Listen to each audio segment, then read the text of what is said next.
Tema de melanoma. En la mañana vimos generalidades y ahorita vamos a ver tratamiento. Bueno, muchas veces nos preguntamos qué tan lejos puede llegar la ciencia y el melanoma es un ejemplo de esto, donde hasta el año 2010 se estimaba que la supervivencia para una enfermedad metastásica rondaba los 6 meses.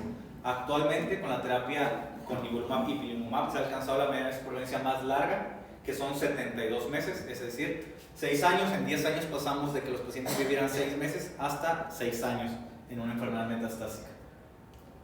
Entonces, algunas de las cosas que nos preguntaba en la mañana el doctor Pineda tienen que ver con esa diapositiva que me es necesario ponerla como introducción. Como parte de la estadificación, es bien necesario que nos represente el reporte patológico el espesor de Breslow en milímetros y el estado de ulceración, dado que estos se usan para la estadificación, así como también la presencia o la ausencia de microsatelitosis o lesiones en tránsito. Entonces, por ejemplo, para aquellas etapas que son con un tumor menos de 0.8 milímetros de espesor, pero carecen de ulceración, el riesgo de que tengan enfermedad ganglionar oculta ronda del 0 al 5%, por tanto, en estos casos no está indicado la toma de un ganglio linfático sentinela. No es así para aquellos que tienen este mismo diámetro, pero con presencia de ulceración, o que miden entre 0.8 y 1 milímetro con o sin ulceración, donde el riesgo es del 5 al 10%. A partir de este punto de corte está indicado la toma de una biopsia de un ganglio linfático sentinela. ¿Okay? Para aquellos pacientes que tienen un T2, pues el riesgo supera el 10% y de igual manera está indicada la toma de un ganglio linfático sentinela.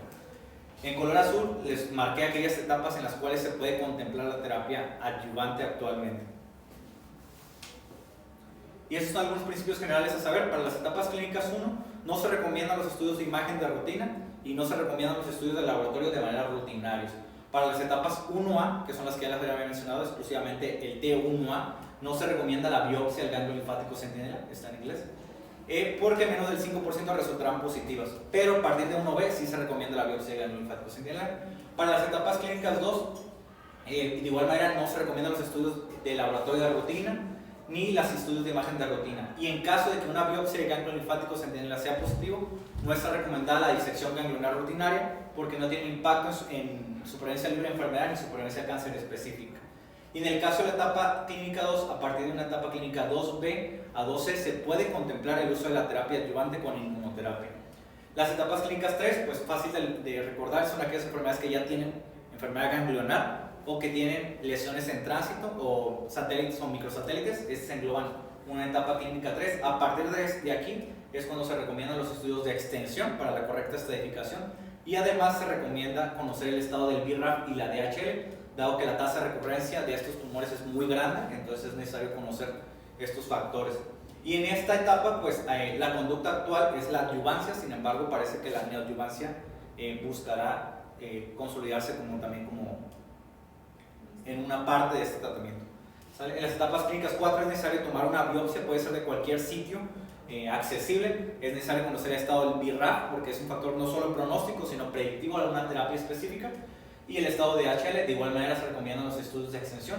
Y independientemente del estado del BRAF, el régimen actual o el régimen preferido es utilizar la inmunoterapia en terapia dual o en monoterapia. Esto lo veremos más adelante. En caso de que exista una recurrencia en la enfermedad, siempre que sea resecable, pues lo mejor sería que fuese resecable.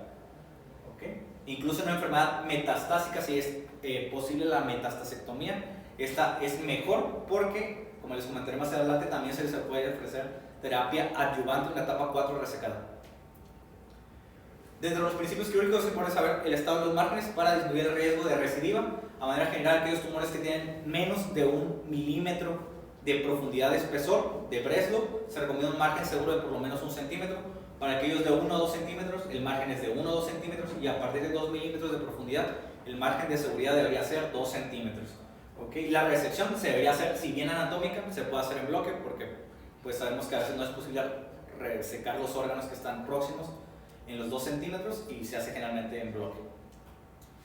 Lo que les había comentado, para aquellos pacientes que no tienen evidencia clínica de enfermedad ganglionar, sino que esta se diagnostica por la toma de una biopsia de un ganglio linfático sentinela, no existe beneficio de realizar una disección sistemática, ni en supervivencia de cáncer específica, ni en supervivencia libre de enfermedad. Estos son 2 estudios que respaldan esto que les acabo de comentar. Uno está publicado en New England en el 2017 y uno en Lancet en el 2016. Los dos poblaciones son muy similares, eran pacientes con melanoma, los cuales habían sido positivos a la toma de una biopsia de un ganglio linfático centinela y se le autorizaron a observación o a una disección sistemática como tal.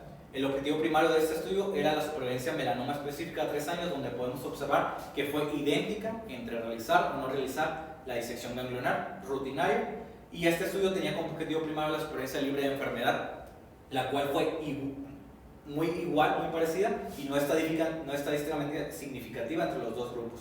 Es por ello que les comentaba que no se recomienda de rutina para aquellos pacientes que son positivos en un ganglio centinela. Dentro de los principios de radioterapia, pues sí, por saber que eso se puede usar como una terapia adyuvante. Actualmente es una categoría 2B para aquellos pacientes que tienen alto riesgo de recurrencia y se puede contemplar en todos los escenarios paliativos para el control de los síntomas. Las modalidades preferidas pues son IMRT, pero también se puede hacer con ACE externo. Y ahora bien, entrando con la primera cápsula de nuestras diapositivas, la etapa clínica 1 y la etapa clínica 2A. Las etapas tienen una supervivencia bastante buena. Se estima que a 5 años el 98% de los pacientes seguirán vivos y cerca del 95% seguirán libres de enfermedad. Por tanto, el tratamiento quirúrgico es el único tratamiento estándar y no requiere otro tipo de terapia adyuvante. Pero para las etapas clínicas 2B a 2C, que son aquellas lesiones que tienen al menos 2 milímetros de profundidad y ulceración, o más de 4 milímetros de profundidad en el espesor de Breslow, en esta la tasa de recurrencia a 5 años ronda desde un 50 a un 35%. Es por ello que se intentaron pues migrar las conductas de la terapia adyuvante de la etapa clínica 3 a una etapa clínica 2. Y estos son los estudios que respaldan el uso de la terapia adyuvante. El primer estudio que vamos a revisar es el KNOT 076, que es publicado en el año 2022, el cual aleatorizó pacientes que eran etapas clínicas 2B o 2C, y se les hizo un ganglio linfático centinela y este fue negativo, por lo tanto seguían siendo etapa clínica 2, y se le autorizaron en las primeras 2 semanas posterior a la cirugía a recibir una de las 2 intervenciones, una que es pembrolizumab por un periodo de 1 año y el otro un placebo. El objetivo primario de este estudio es la supervivencia libre de recurrencia.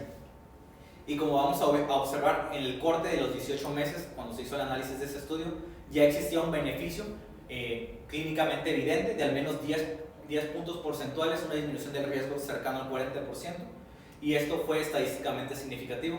Podemos observar de igual manera que todos los grupos pareciesen beneficiarse de la terapia adyuvante con pembrolizumab comparado contra el placebo, y pues el mayor impacto en la recurrencia fue la recurrencia a distancia, donde fue casi la mitad, de 12 a un 6%. De igual manera, existe un estudio que respalda el uso de nivolumab adyuvante por un periodo de 1 año. Es la misma población y es el mismo objetivo primario. Este es un ensayo clínico fase 3 aleatorizado 2 a 1, que le dio nivolumab una dosis de 480 cada 4 semanas por un periodo de 1 año, o placebo. Y este es un análisis provisional, está publicado en Nature desde el año pasado, es como de noviembre. Y al corte de los 12 meses de seguimiento podemos observar que de igual manera hubo un beneficio de al menos 10 puntos porcentuales, es un resultado estadísticamente significativo referente a la supervivencia libre de recurrencia. De igual manera la recurrencia a distancia pues también fue favorable a razón de usar nivolumab adyuvante.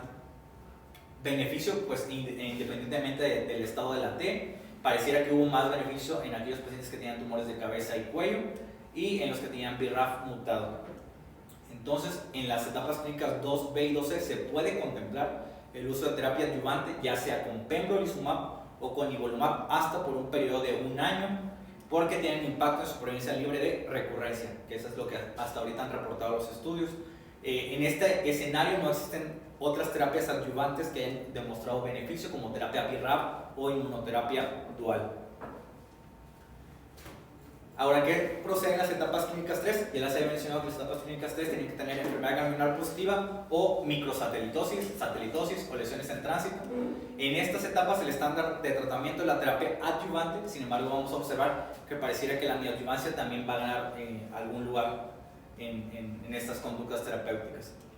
Y todos estos ensayos son los que hablan acerca de la terapia adyuvante en las etapas clínicas 3.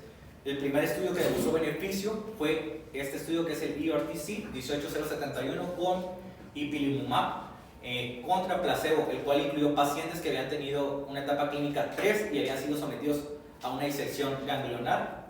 Se le utilizaron a 2 brazos a recibir ipilimumab a esta dosis de 10 miligramos por kilogramo peso cada 3 semanas, 4 ciclos de inducción, y después esta dosis se daba cada 3 meses por hasta 3 años de tratamiento de mantenimiento, y se comparó contra placebo. Y como podemos observar, la mediana de tiempo a la recurrencia fue de 26 meses contra 17 meses, es decir, un beneficio absoluto de 11 meses respecto a la recurrencia. Los resultados son estadísticamente significativos y en general todas las poblaciones se benefician como tal de la terapia adyuvante con ipilimumab. Este estudio fue publicado, nada más recordar, en el año 2015. En sus resultados más actualizados podemos observar que de igual manera existe un beneficio en la supervivencia global. Al corte de 7 años, 60% seguían vivos en el grupo de ipilimumab versus 51%, y es un resultado estadísticamente significativo.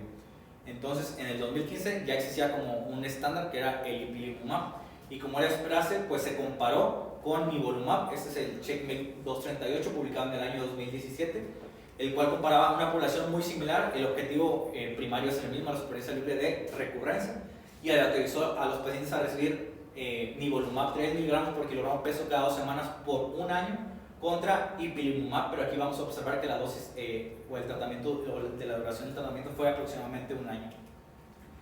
Y en el primer análisis que se realizó de este estudio en el 2017, al corte de los 18 meses ya se podía observar como tal un beneficio clínico y evidente y estadísticamente significativo a favor de nivolumab sobre ipilimumab, un beneficio de 14 puntos porcentuales y una disminución del riesgo del 35%. Con la actualización más reciente que está publicada en el 2019, tras 5 años de seguimiento, podemos observar que la mediana de supervivencia se fijó en 60 meses para redondearlo y en 25 meses para ipilimumab, demostrando superioridad de nivolumab adyuvante sobre ipilimumab. Y en supervivencia global podemos observar que si bien numéricamente pareciera ser mejor el nivolumab, pues estadísticamente no ha mostrado poder. Pero pues los dos van a tener beneficio comparados con placebo, si los hicieran contra placebo. Y como el pembrolizumab pues tampoco quiso quedarse atrás, este es un estudio que se realizó a destiempo, porque para el año 2018, cuando se publicó este estudio, ya existían 2 terapias que habían demostrado beneficio, como era el nivolumab y el ipilimumab, y este es un estudio que se comparó contra placebo. Administraron pembrolizumab 200 miligramos cada 3 semanas por un periodo de 1 año. Es una población muy similar a los estudios previos, y el objetivo primario es la supervivencia libre de recurrencia. Y este estudio que comparó pembrolizumab con placebo mostró a los 18 meses de seguimiento un beneficio a favor de la terapia adyuvante con pembrolizumab. Y al corte de los 5 años de seguimiento, este beneficio seguía siendo marcado a favor del grupo de pembrolizumab, independientemente del estado de BRAF. Podemos ver que los pacientes mutados el beneficio es muy similar al no estar mutado. Entonces, podemos contemplar como una terapia adyuvante al pembrolizumab también. En este mismo estudio se estudió por etapas clínicas, bueno, se evaluó por etapas clínicas el beneficio del pembrolizumab, y podemos observar que independientemente si se trataba de una etapa clínica 3A, 3B o 3C, hubo beneficio de usar terapia adyuvante. Y el último estudio acerca de la adyuvancia en este escenario es este publicado el año previo, en enero del año pasado, el cual comparó el que ya era el estándar de tratamiento nivolumab contra la terapia dual con inmunoterapia. Esto apostando a que una terapia más agresiva iba a mostrar más beneficio. Pero aquí vamos a observar que el objetivo primario de este estudio era la supervivencia libre de recurrencia. Si bien en la población de intención a tratar, ellos apostaban que a los que tenían PDL1 negativo, pues iba a ser más favorable usar la terapia dual. Esto porque, si bien hoy sabemos que no es necesario como tal conocer el estado de PDL1 para usar inmunoterapia en melanoma, sabemos que tener un PDL1 negativo pues se asocia a un pronóstico más desfavorable y una menor respuesta a la inmunoterapia con monoterapia. Entonces, por eso es que ellos fijaron estos objetivos primarios, apostándole a que la terapia dual iba a ser superior en supervivencia libre de recurrencia. Y al corte de este estudio, a los 24 meses de seguimiento que tenemos, podemos observar que en la intención a tratar es un estudio negativo, y en PDL1 negativo es un estudio negativo, pero pues solo llevamos 24 meses de seguimiento. Entonces, hasta ahorita no es una conducta a seguir, y habrá que esperar la madurez de los resultados. Pero ¿en qué escenario sí se pudiese contemplar el uso de la terapia dual adyuvante? Este es el ensayo Inmune, es un ensayo publicado en el año 2000, el cual contempló pacientes con melanoma, es etapa 4, aquí está mal. Es una etapa clínica 4 que son sometidos a resección y metastasectomía. Estos pacientes se le autorizaron, es un ensayo fase 2, se le autorizaron a 3 brazos a recibir una terapia dual con inmunoterapia, nivolumab, monoterapia o placebo, todos los tratamientos por un año. Y ellos de igual apostaban a que la supervivencia libre de recurrencia iba a ser mejor con la terapia dual. Recordar que estas son etapas 4 llevadas a resección completa de la enfermedad. Y como podemos observar en la curva de Kaplan-Meier de supervivencia libre de recurrencia, pues es evidente que la terapia dual fue mejor, casi se logró una meseta con nivo y ipilimumab. Después la curva azul representa a nivolumab monoterapia y el placebo pues es en color verde. Incluso con el seguimiento a 4 años de este estudio podemos observar que en supervivencia pues fue mucho mejor la terapia dual, 83% contra 63% de placebo y contra 72% de nivolumab. Entonces la terapia dual es mejor en los pacientes de etapas clínicas 4 que son llevados a resección completa de la enfermedad. Y los resultados podemos observar que son estadísticamente significativos cuando se compara nivo contra placebo y en supervivencia libre de enfermedad y supervivencia global. En la mañana comentaba Alonso que el estado del BRAF esta mutación está presente en un 40 o un 50% de los casos y es importante saber que existen terapias dirigidas a esta mutación como son el bemurafenib, drabafenib, encorafenib y generalmente se dan en combinación con las terapias MEC que es drabetinib, cobimetinib y pinimetinib para el tratamiento de los pacientes que tienen melanoma y BRAF mutado. Este es el estudio CONVIAT, es un estudio de terapia adyuvante en etapa clínica 3 que utilizó pacientes a placebo contra lo que ellos proponían que iba a ser mejor tratamiento, que es drabafenib contra abatinib, hasta por un año. El objetivo primario es la supervivencia libre de recurrencia y como vamos a observar al corte de 5 años, pues sí fue mejor dar una terapia dirigida que un placebo en las etapas clínicas 3 que tuvieran mutación del BRAF, beneficio independientemente de cualquier factor de estratificación. Y también es un beneficio independiente de cualquier etapa clínica. Obviamente que en las etapas clínicas 3C, pues el beneficio pareciera ser mayor que una etapa 3A, pero el beneficio pues ahí estuvo. Y en supervivencia global podemos observar que al corte de 3 años había un beneficio de 12 puntos porcentuales, una disminución del riesgo del 43% y es un resultado estadísticamente significativo. Por tanto, la terapia anti-BRAF adyuvante también impacta en supervivencia global. ¿Sale? Entonces, a conclusión de estas diapositivas que observamos, pues actualmente el estándar de tratamiento es la terapia adyuvante en la melanoma etapa clínica 3. Entonces, los mejores esquemas pues contemplan el nivolumab como monoterapia, una alternativa sería pembrolizumab y como vimos pues ipilimumab también puede ser una opción, pero ya puede quedar un poco más en el pasado. También se puede contemplar la terapia adyuvante con terapia anti-BRAF específica para los que tienen BRAF mutado y actualmente la terapia dual pues no es una conducta estándar en este escenario, de excepción de las etapas 4 llevadas a metastasectomía, que pudiese ser una buena idea. ¿Y qué hay acerca de la adyuvancia? Vamos a revisar algunos estudios que son fase 2, son estudios chiquitos, pero que tratan de introducir a la neoadyuvancia como, o darle peso en estas etapas clínicas. El primer estudio es el SOC S1801, el cual aleatorizó pacientes con melanoma etapa clínica 3B o 4C, oligometastásico potencialmente resecable, a recibir alguno de los dos tratamientos, el que conocíamos como el estándar, que es cirugía seguida de una terapia adyuvante, contra una neoadyuvancia, que más bien parece una terapia perioperatoria. A los pacientes les daban 3 ciclos de pembrolizumab, luego los superaban y luego les completaban 15 ciclos o un año de tratamiento. Y el objetivo primario de este estudio fue la supervivencia libre de evento, que podría definirse como recurrencia en la enfermedad. Si lo resecaban y volvía a la recurrencia, y si no lo podían resecar pero progresaba, era progresión. Y como vamos a observar, la supervivencia libre de evento fue superior en el grupo de la terapia neoadyuvante comparado con la terapia adyuvante. A los 2 años tenían un 72% versus un 49% y es un resultado estadísticamente significativo, pareciendo que los grupos que más se beneficiaban eran aquellos que tenían factores pronósticos adversos, como una deshidrogenasa láctica elevada, el estado de ulceración presente, o que tuvieran un estado del BRAF mutado, los cuales ya sabemos que son pacientes que tienen un peor pronóstico de supervivencia. Entonces, en estos escenarios pareciera que se benefician más de una terapia neoadyuvante, pero en general pues todos se beneficiaron. Y algo importante saber es que al momento de la resección, cerca del 40% de las piezas quirúrgicas tienen una respuesta patológica completa únicamente con 3 ciclos de pembrolizumab neoadyuvante. Entonces, es una muy buena respuesta. Claro que es un ensayo clínico fase 2 con poquitos pacientes.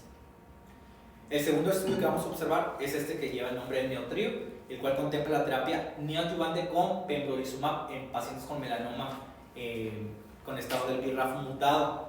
Aleatorizó 3 vasos, uno que era pembrolizumab 2 ciclos, luego cirugía, uno que era pembrolizumab en combinación con Travafenib y luego cirugía, y uno que era aquí era terapia secuencial y aquí es terapia concomitante, los daban al mismo tiempo. Y el objetivo primario era conocer las tasas de respuesta. Ellos apostaban que combinar la inmunoterapia y la terapia anti-BRAF iba a ser superior a usarlas separadas o a la monoterapia. Y a la publicación de ese estudio en el 2002, pues es un post de ASCO, podemos observar que sí, las respuestas pues patológicas fueron mayores al usar la terapia concomitante, pero en cuestiones de supervivencia libre de eventos a un año fueron muy parecidas, calcadas e iguales. Entonces solo agregaríamos toxicidad en nuestra terapia combinada. Y también este estudio, el estudio Prado, también contempla el uso de terapia neoadyuvante, pero sobre todo contempla el guiar la terapia que se le ofrece después de la respuesta obtenida de la terapia neoadyuvante. Ellos eran pacientes con etapa clínica 3 que habían sido resecados y se les había ofrecido 6 semanas de terapia neoadyuvante con nivolumab e ipilimumab. A partir de aquí los pacientes se le autorizaban a 3 brazos, dependiendo de la respuesta que habían obtenido. Para aquellos pacientes que tenían menos de 10% de células viables, únicamente se les ofrecía vigilancia después de resecarlos. No se contemplaba la disección ganglionar ni continuar con la terapia adyuvante. Para aquellos pacientes que tenían entre 10 y 50% de células viables, se les ofrecía resección sin adyuvancia, y para los que tenían más del 50% se les ofrecía resección ganglionar y adyuvancia. Y como vamos a observar, pues a los pacientes que tenían una respuesta patológica mayor, los resultados oncológicos fueron bastante buenos a 2 años, una supervivencia libre de recurrencia del 93% y de recurrencia distante del 100%. Pero vamos a observar que en aquellos pacientes que tenían una respuesta regular, que se les omitió la terapia adyuvante, pues cayó mucho la supervivencia libre de enfermedad y la supervivencia libre de enfermedad distante, siendo, si nos podemos observar, pareciera que tiene más impacto la adyuvancia que la disección ganglionar en este escenario, acorde a la respuesta patológica obtenida. Entonces, en resumen, la neoadyuvancia no es un estándar de tratamiento. Se puede contemplar sobre todo en aquellos pacientes que tienen enfermedad voluminosa ganglionar o que la resección es borderline. En estos casos, pues podemos contemplar el uso de la terapia neoadyuvante, y esperando que después se hagan ensayos clínicos fase 3 y en alguna instancia pues la terapia neoadyuvante también nos permita guiar el tratamiento a seguir.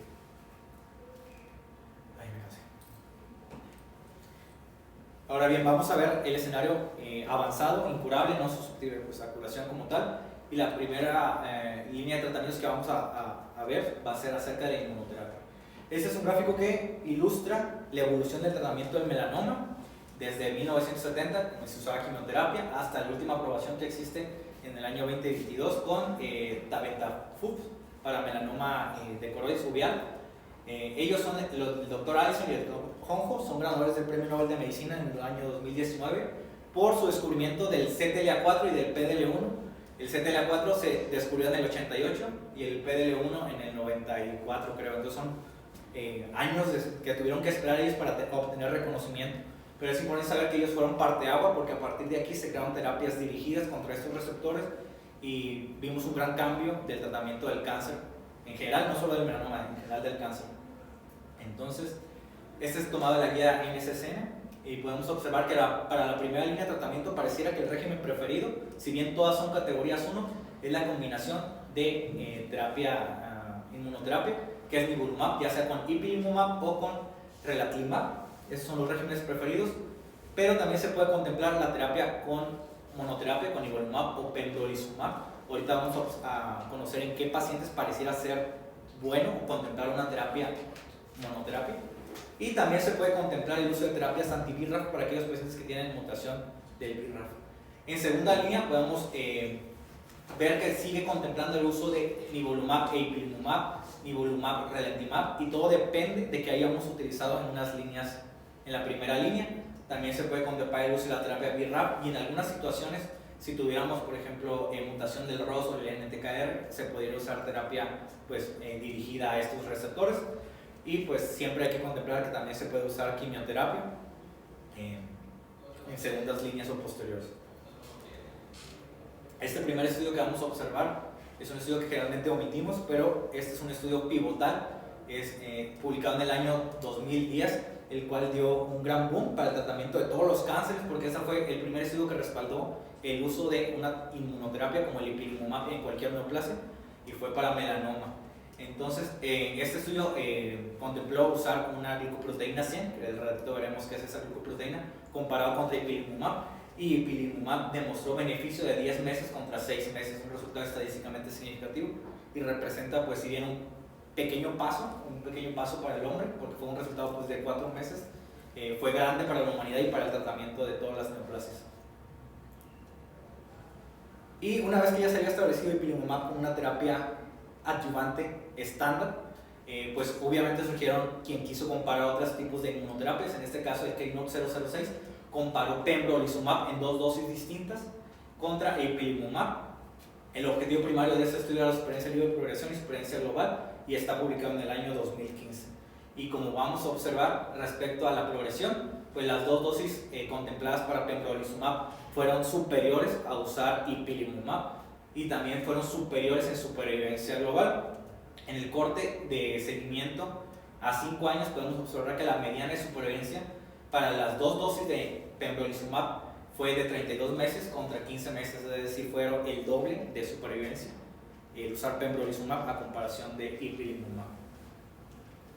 De igual manera está este estudio que contempla el uso de terapia dual con nivolumab e ipilimumab contra ipilimumab, y incluyeron un brazo extra que incluía nivolumab monoterapia.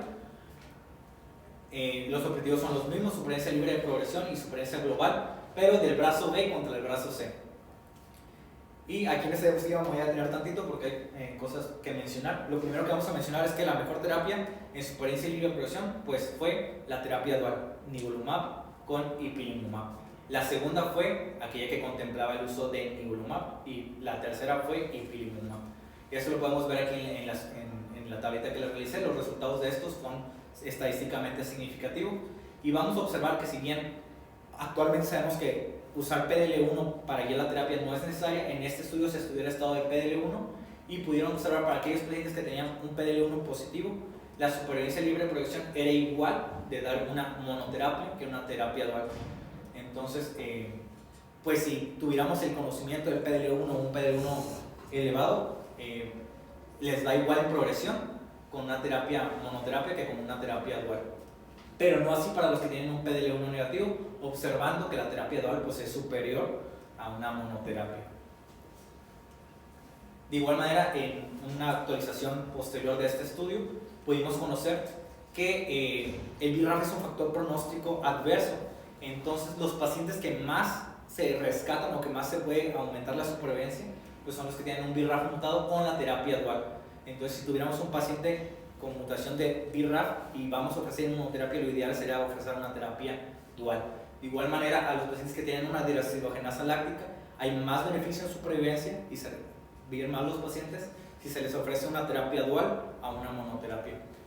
Una vez en una plática del doctor, ¿cómo se llama? Vitia, nos preguntó qué contemplábamos o por qué le ofrecíamos terapia dual a un caso clínico de una paciente que tenía un melanoma en mucosa en la cavidad nasal. No sé si se acuerdan, una viejita. Bueno, él nos dijo que la paciente tenía una deshidrogenasa elevada, que tenía un melanoma de mucosas y que tenía mutación del BRAF. Entonces, todos esos son factores pronósticos adversos y en los cuales la terapia dual es superior a una monoterapia o una inmunoterapia. ¿Sí? Y en la última actualización, en el año 22 de este estudio, se alcanzó la mediana de supervivencia de este estudio, la cual está fijada en 72 meses, es decir, 6 años de supervivencia con la terapia dual. Muy bien, entonces no lo mencioné, pero la dosis que usábamos en ese estudio previo era nivolumab a 1 miligramo por kilogramo peso e ipilimumab a 3 miligramos por kilogramo peso, 4 ciclos de inducción seguido de una fase de mantenimiento con nivolumab.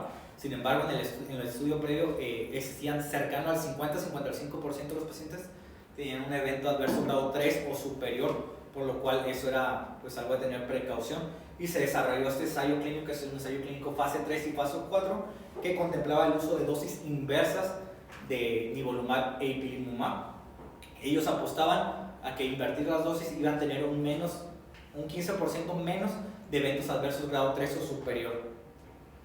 Y como podemos observar, estos son todos los eventos adversos, pero de manera general sí existió 15.6% menos eventos adversos usando dosis inversas de nivolumab e ipilimumab, sin gran compromiso de las respuestas objetivas, e incluso con el seguimiento podemos observar que en cuestión de supervivencia y supervivencia libre de progresión, pues las curvas son exactamente idénticas, no impactan supervivencia y supervivencia libre de progresión, al menos a lo publicado esto en el año 2021. ¿Sale? Entonces es seguro y es eficaz usar las dosis invertidas. Y aunque pareciera que el nivolumab e ipilimumab ya era el rey en la enfermedad avanzada, apareció el siguiente estudio que vamos a ver, el Relativity, el cual contempla otro inhibidor de punto de control, que en este caso es el Relatimab, que es un anti-LAG3, que también se encarga de modular la respuesta inmune, pero es otro receptor que no es el CTLA4. ¿Sale? Este es el estudio Relativity 047, el cual aleatorizó pacientes a recibir nivolumab, el cual pues ya era una terapia contemplada, contra nivolumab y relatimab.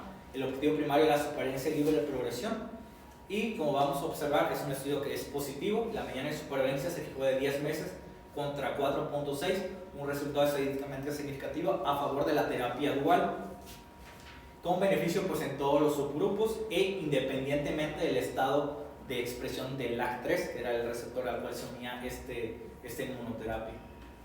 ¿Okay? Y también algo de contemplar es que este tiene un perfil de seguridad pues un poco mejor que usar una terapia dual con ipilimumab. Aquí los eventos adversos grado 3 o superior fueron del 40%, recordando que con nivo-ipili rondan del 50-60%, pues son 20% menos. Y en cuestión de supervivencia, en la última actualización de este estudio, pues podemos observar que si bien numéricamente o pareciera ser mejor la terapia dual, pues esta no ha alcanzado como tal la madurez para darle poder estadístico, al menos actual. Y si bien todo lo que les hablé es de inmunoterapia en primera línea, es importante saber que a la par se estudiaron las terapias dirigidas contra el BRAF y anti-MET, lo cual ya les había comentado que esta mutación está presente cercana al 50% de los pacientes. Entonces todos estos estudios contemplan el uso de terapia anti-BRAF y anti-MET, ya sea con drabatinib, trabetinib, Bemura, Cobi o Encorabini. Entonces algo que vamos a observar, aquí se los puse en una tablita pero no puedo ver muchos estudios, es que estas terapias duales tienen grandes tasas de respuesta, son muy buenas las tasas de respuesta, cercanas al 70% comparadas con la inmunoterapia, que rondan el 45-40%, entonces es casi el doble. Y unas supervivencias de progresión y supervivencias globales regulares a buenas, pero las tasas de eventos adversos grado 3 y grado 4 rondan el 70%, entonces es mucho más tóxico que usar inmunoterapia. Siendo los eventos adversos pues, más comunes la pirexia, la fatiga, la diarrea, que hacen raptomiólisis, pues entonces hay que tener cuidado del uso de estas terapias anti-BRAF, pero obviamente que también son una categoría 1 en aquellos pacientes que tienen mutación del BRAF. Y si tuviéramos un paciente con melanoma metastásico y tuviera mutación de BRAF, ¿qué sería mejor? ¿Usar una terapia dirigida o una inmunoterapia?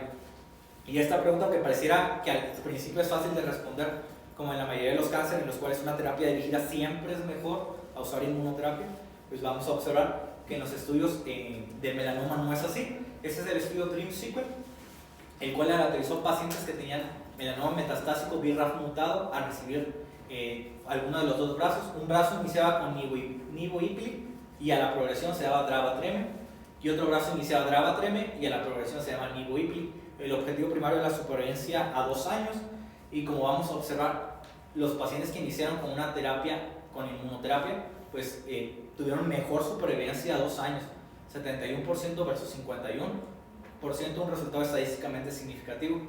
Y si bien en la curva de supervivencia libre de progresión pareciera que la terapia anti-BRAF pues era más prometedora, vemos que las respuestas son buenas pero rápidamente caen. Entonces es mejor usar inmunoterapia y cuando te progrese usar en una terapia anti-BRAF en los pacientes que tienen melanoma BRAF mutado. De igual manera, este es un estudio pero fase 2, es el SECONVID, el cual caracterizó los dos brazos que ya conocíamos, uno que era dar nivo-ipi, progresión, en Cora-Vini, el otro era al revés, pero también contempló un brazo de dar la terapia, o sea, dar todo antes y luego la progresión dar en Cora-Vini. Y como vamos a observar la supervivencia de 2 años, pues el brazo que mejor fue este, el que ya conocíamos que era mejor, que era usar inmuno, progresa y usar terapia dirigida. ¿Sale? Entonces, por ello que les decía que en melanoma no aplica eso de que la terapia dirigida pareciera ser mejor que la inmunoterapia. Y ahora bien, pues ya les había contemplado que también se puede contemplar el uso de quimioterapia. Sin embargo, antes de pensar en inmunoterapia es importante saber que hay estudios que respaldan el uso de inmunoterapia incluso en pacientes que ya progresaron en inmunoterapia. Uno es el estudio Relativity 020, el cual incluyó pacientes con melanoma avanzado que habían progresado a una terapia anti-PD1, PD1 como nivo, pembro, con o sin un tratamiento anti-CTLA, pero siempre y cuando hayan progresado al menos 3 meses después de haber iniciado el tratamiento. Y si bien el objetivo primario fue la seguridad, podemos observar que en supervivencia global se logró aproximadamente 17 meses de supervivencia al reintroducir nivolumab con relatimab, incluso si ya había progresado en melanoma. Y este estudio, que es el SOC 1616, contempla un ensayo muy similar, sin embargo este es de nivo-ipi para aquellos pacientes que progresaron a nivolumab. Entonces contemplaban continuar con nivolumab y les agregaban ipilimumab. Y como podemos observar, esto fue mejor que continuar con ipilimumab. La supervivencia libre de progresión a 6 meses fue de 13 versus 34% a favor de la terapia dual, y también las respuestas objetivas fueron muy buenas, bueno, del 30%. Sin embargo, pues si no tenemos esta posibilidad, como en muchos de nuestros centros, pues siempre hay que contemplar el uso de quimioterapia, que esto es lo que hacemos en el hospital cuando nos progresa a la mejor terapia que tenemos, que es la inmunoterapia. Es usar quimioterapia, y todos estos esquemas se pudiesen utilizar, observando que las supervivencias globales no sobrepasan al año, generalmente son de 12 a 11 meses o menos. Esos son ensayos bien pequeños de 40 pacientes, de 50 pacientes, y son estudios pues viejitos, pero también se puede contemplar como una herramienta terapéutica. Y realmente hasta aquí abarca melanoma cutáneo. Ya las demás son más cortitas. Acerca de melanoma de mucosas, pues como sabemos, los melanocitos no solo están en la piel, sino también que puede estar en las mucosas e incluso en el tracto uveal y en las leptomeniques, por tanto puede haber melanoma en cualquiera de esos sitios. Las guías recomiendan que el melanoma de mucosas, siempre que sea resecado y se trate acorde a las guías de cabeza y cuello. Esto porque el principal sitio donde aparece el melanoma de mucosas es en cabeza y cuello, en cavidad nasal, en oral. Entonces recomiendan que para la enfermedad locorregional se trate como cabeza y cuello, es decir, resección siempre que sea posible. En caso de que no sea posible, que se contemple un ensayo clínico. Y la enfermedad avanzada refieren que se debe tratar como una enfermedad de melanoma cutáneo avanzado, pese a que muchos de los estudios de melanoma cutáneo pues tienen muy poca población de melanoma de mucosas, pues es como refiere la guía que se debiesen de tratar.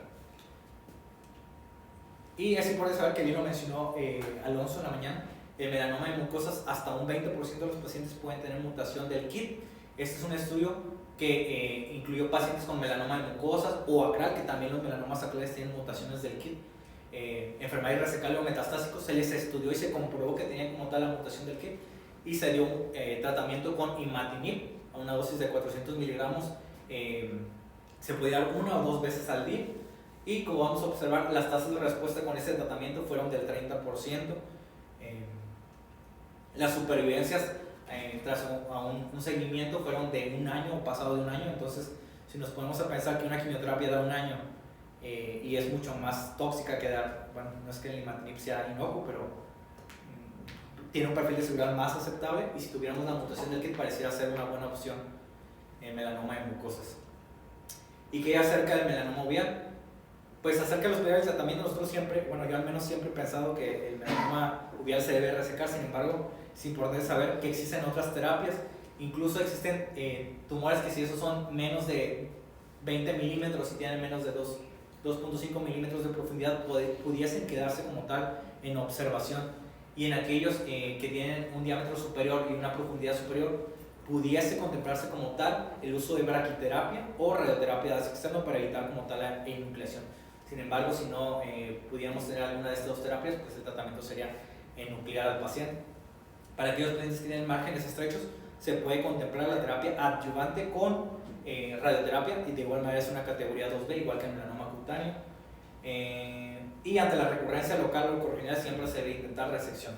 Para la enfermedad avanzada, pues se recomienda un ensayo clínico, pese a que ya existe una categoría 1. Como hay muy poquitos estudios, se recomienda que los pacientes participaran en algún ensayo clínico. Entonces, este es un estudio que contempla una terapia innovadora, diferente, distinta a lo que ya conocíamos, para el tratamiento de melanoma uveal que tuviera mutación del HLA-2, y es con un fármaco que se llama Tabenta-FUPS, que funciona como un sistema de anclaje entre la célula inmunitaria, que es una célula T porque tiene un clúster 3, clúster de diferenciación 3, y una glicoproteína, que es la glicoproteína 100, que este es el tratamiento que se ofrecía en el primer estudio de ipilimumab, perdón. Y esto sirve como un puente de anclaje entre el complejo mayor de descompatibilidad humano leucocitario y la célula, fomentando como tal una respuesta inmune. Esta mutación es importante saber que se encuentra cercana al 60% de la población americana. Entonces, por ello es que se creó esta terapia innovadora. Este es un estudio fase 3 que lo utilizó pacientes con melanoma uveal avanzado, siempre y cuando se demostrara la mutación del complejo mayor del antígeno leucocitario humano, y se otorgó Tabenta-FUPS a una dosis escalonada. Inicialmente eran 20 microgramos el día 1, luego 30 microgramos el día 8, y finalmente se instauró una dosis de 68 microgramos de manera quincenal. Y como podemos observar, este es un estudio que se comparó contra muy buenas moléculas, como puede ser el pembrolizumab y el ipilimumab. El objetivo primario de este estudio era la supervivencia global, y entre los resultados vamos a observar que fue mejor usar Tabenta-FUPS, una mediana de supervivencia de 21 versus 16 meses, una disminución de riesgo cercana al 30% y un resultado estadísticamente significativo.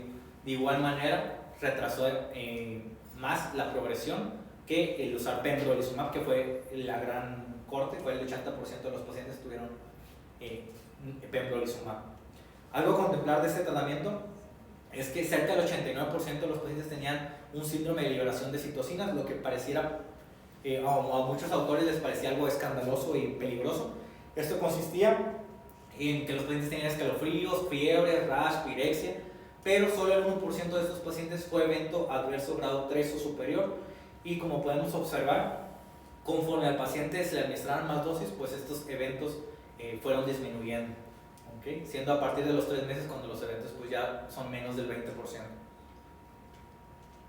Entonces, como conclusiones de todo lo que vimos, para la enfermedad localizada para la etapa clínica 1 a 2A se recomienda la resección amplia y una vigilancia.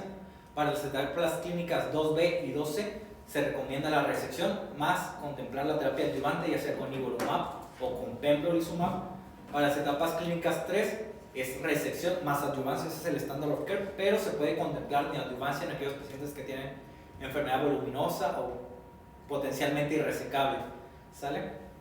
Y se puede contemplar la adyuvancia ya sea con inmunoterapia o con terapia dirigida. Para las etapas avanzadas de melanoma cutáneo, si bien podemos saber que el estado de BRAF nos puede guiar a la mejor conducta, hoy sabemos que es mejor iniciar con inmunoterapia y a la progresión usar terapia dirigida, ¿sale? Sin embargo, si por alguna razón no pudiéramos usar inmunoterapia y tuviéramos mutación del BRAF, pues fuera una muy buena opción usar el dravafenib contra M, bemburacovi o el corabinimetinib, siempre contemplando las grandes tasas de eventos adversos que pueden presentarse cercanas al 75%, y son eventos pues serios, grado 3 o superior. Y ya. ¿Tienen preguntas sobre?